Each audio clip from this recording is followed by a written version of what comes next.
former Dallas Cowboys linebacker, played in the 1980s. Jeff Rowher will be tying the knot this weekend. Now, this doesn't seem like it would be news, except for the fact that it makes him the first NFL player to participate publicly and openly in same-sex marriage. So whether he's currently playing or former player, as obviously Jeff is here, this is newsworthy. Now, in 2014, worth noting, Michael Sam was the first openly gay man to be drafted in the NFL, but never played a game. So when some people hear about Jeff Rowher, and there's his partner right there, some people might think, but wait a second, Michael Sam. Well, Michael Sam never quite made it to playing in the league. Right. I got to tell you, as a guy who's very deep in the sports world, I am surprised that in 2018 there's still not a guy who's currently playing in an NFL team that has not come out as gay. It is surprising. Somewhat troubling, because I'm here to tell you there are plenty of them playing in the NFL right now. Yeah, I think we need more professional sports athletes to come out as gay because, I mean, for one, it shows strength and it also normalizes it for more people. 4% of the population identifies as LGBT, so it might be a little bit lower for professional athletes, but overall, I mean, like you said, they're out there. So why not come out? I think it's a really good thing for other people, and it gives them, you know, someone to look up to who's done it before. No doubt, and I'm happy that now he can embrace who he truly is, and he's comfortable doing that. Which is a shame because he's so much older. Oh, that's the thing. That's the thing. I'm sad that, you know, he lived in an era and played in an era where he had to hide who he was. He felt like he couldn't be himself. And sadly, there's probably a lot of guys that still feel that way. You just said, you know, in the sports world for sure. In 2018, people still feel a stigma or feel like they're going to be judged or mischaracterized in their own locker room because of who they love, and that's not right. Well, I know there's less at stake now because he's not professionally playing still, but it's still really important that he did it. Yeah, definitely less at stake. I mean, Jeff played for the Dallas Cowboys. The Dallas Cowboys, for those who follow the sport, they're America's team. Supposedly. Is their tag, supposedly. But that's their tagline. So they're the representative of what America's supposed to be, what America's supposed to be about. Good old pigskin and being manly men. And what he said was essentially, you know, I was playing for this team. I was playing, and he played the roughest, toughest position on the field. Well, you can't be gay and do that, right? Like, there's no way that can happen. And that's what the thinking was, unfortunately, back then. And he truly believed in the 80s, he would have been cut from the team had he come out and said anything. So I, you know, I'm still in locker rooms now, you know, covering these sports. I played, and so obviously I had that life of a locker room life. And I stopped playing my last meaningful play on the basketball court. It was in 2005. And I truly believe if I had a teammate who came out, it'd be a non-issue.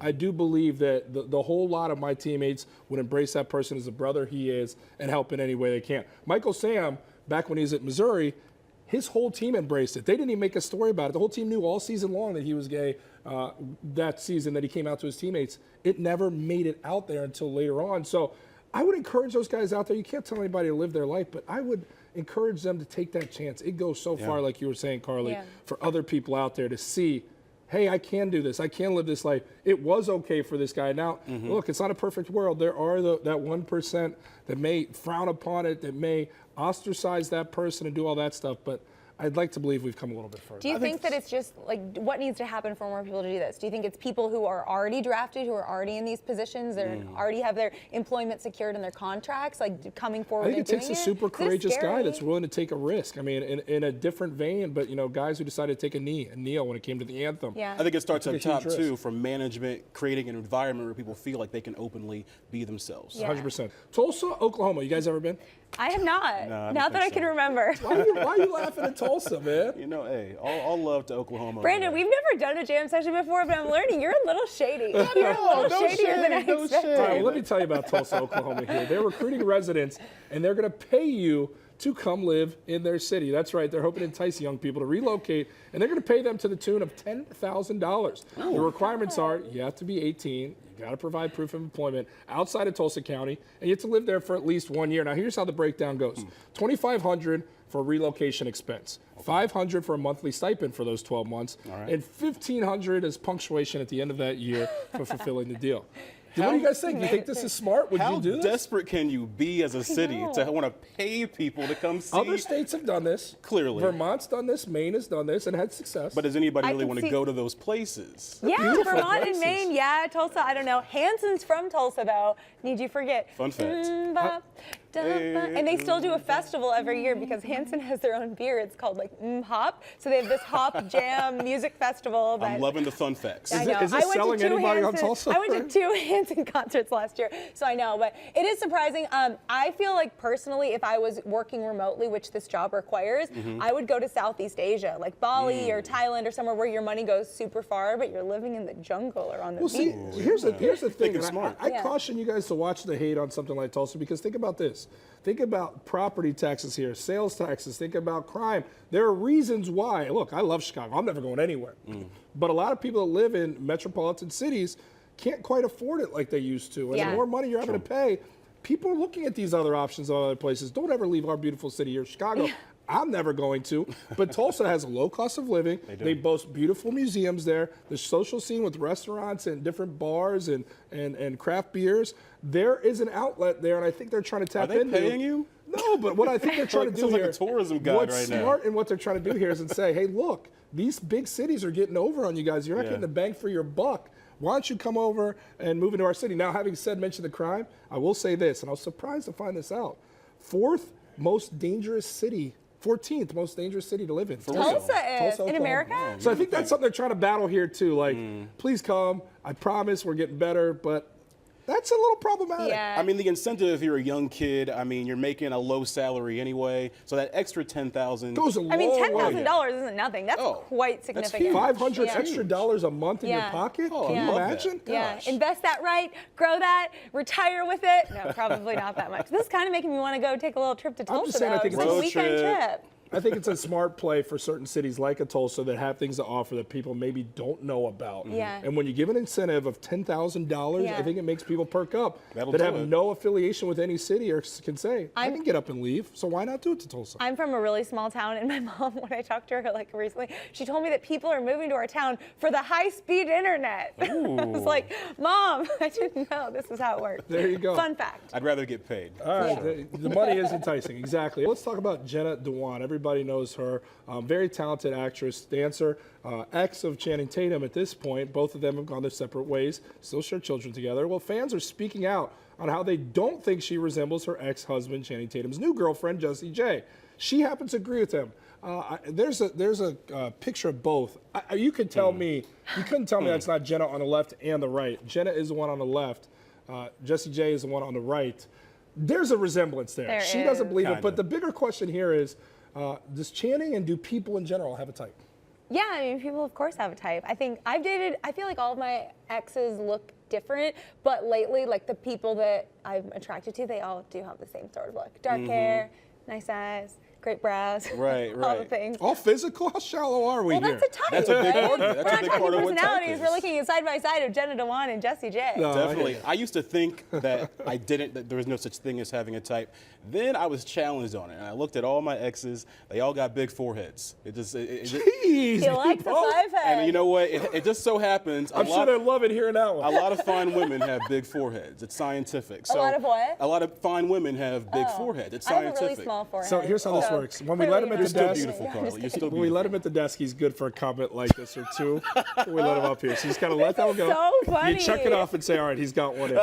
Big foreheads, huh? Big forehead. Big it's a thing. I forehead. think that is my type. It's weird, but I mean, the facial features, it's scientific. Things like that factor in. That's You what don't you're even think about attracted them. to? Yeah, Okay. yeah. It's a trend. What about you, Jordan? I think the trend for Brandon's women are they have low expectations. You got a type from him. For me, I truly do not have a type. I've dated all races, all religions, different heights, different sizes, different mentalities, Wow. different areas of the country. I don't. Quite the sampling, Jordan. Well, no, I just truly don't believe there's such a thing as a type. I think I think attraction can come in the craziest of ways. My fiance, I would hope. I'm unique and one of a kind, and there's not a type like me out there. Yeah. But for me, truly, if you went back and looked at my exes that I've been in relationships with, vastly different. So maybe certain people do have a type, but when I've ever been asked that, I say, no, I don't have a type. Yeah. I really don't. But big foreheads, that's something good to I know. know. Yeah, never keep knew that in mind. That actually is going to lead Ladies, us. if you got a big forehead, Right? at Brandon Pope, Head right? to IG. Check it out. Yeah, check So it out. how do you do that? He's- Do you like actually key in on a big forehead? No, see, I don't consciously do this. It just so happens that that's what I go for. I don't know why. Okay. Cool. Learn something new every day. Science. Do you guys remember when boredom used to be kind of a normal thing, right? It was okay, embrace boredom. It's good to unplug like that. But with technology, it's a thing of the past because while you're just sitting there, you can click on Instagram, you can do the Facebook thing, and according to a study here, are 4 legit benefits of boredom that will surprise you because let's face it, boredom really isn't that bad for you. Let's take a look at the list. Number 1, it can teach you a lot. Number 2, it gives you more time. 3, and I truly believe this one, it can spark your imagination. Heaven forbid you unplug from technology and let your mind work, people. And then finally, can help you process complicated emotions. So, do you guys embrace your boredom, or are you guys guilty of just the technology always being the thing that distracts you, even when you're unplugging? I need to have a couple just boring, chill days every single week. Like, I have friends that can do stuff every single day after work, and I am just not one of those people. I like to do a few things, but I have to have some just boring What's days the benefit of it for built you? into my schedule. For me, it's just regrouping. It's getting my energy. As you guys know, I'm a pretty energetic little lady, but I can't just go all the time because then I'll just be exhausted. So for me, it's all about recharging. Does the phone and get put hanging away out. while you're doing this? It's a mixed bag. Well, yeah, then that's They call that not embracing the self-care. boredom. But I try, there are times where I'm like, I don't even want to look at my phone because I don't want to be like overstimulated looking at Instagram, thinking about what everyone else is doing. So I do try to give myself some boring days. What Yeah, about definitely. you guys? I think boring days are essential. They call that self-care. It's good to just lay back, relax. Because I'm the type, I get. But this is without the, you guys know this is without the cell phone. There's boredom, but we're saying put the phone away phone too. goes away. Yeah. And people don't There like you go. that. Good. Okay, I might go 4 or 5 hours without replying back, and people are like, what happened? Where's Brandon at? No, I'm just. Isn't that crazy? That's how it works. Yeah. Is everything okay? We need to send somebody over there. Like he's not responding within 15 minutes. It's crazy how everybody Scare a works. lot of people with that. Yeah, for sure. But yeah, embracing boredom and the creativity part. It gives you time to really, your best ideas come when you're not doing anything. You're letting Yeah. your mind just roam. And that's where things spark in my head. I'm like, yeah, I should do that. And writer's block, I just step away. I have a writer's block at all. You just step away from it all, let your mind go. True. I love being bored. Yeah, I think it's huge for. Who really says that? That's a T-shirt.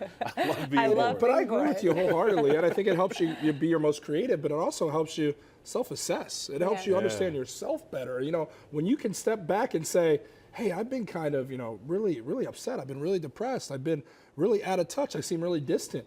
Well, when you're just sitting there and when you're off time, you're just scrolling through your phone and your social media, you're not addressing the issue. But when you put everything away, you focus on self, you can self-diagnose what's going on, and you can Yeah. say, hey, maybe I need to do more of this. Maybe I need to take myself on a walk. Maybe Yeah. I need to have a cup of tea. Maybe I need to go get a massage. Something to help myself be my best self. And I think when you get away from connecting with society and out there and worrying about selfies or who's your likes, you never give yourself that opportunity. So I think it Man. is good. With a face like yours, you have a lot to process. So I'm glad you got your boredom time. 'Cause it gives you a chance to work through those emotions. Not a lot of love here at the desk. On that We have to note, work on It's this, all love. everybody. Come here, All right, big guy. everyone.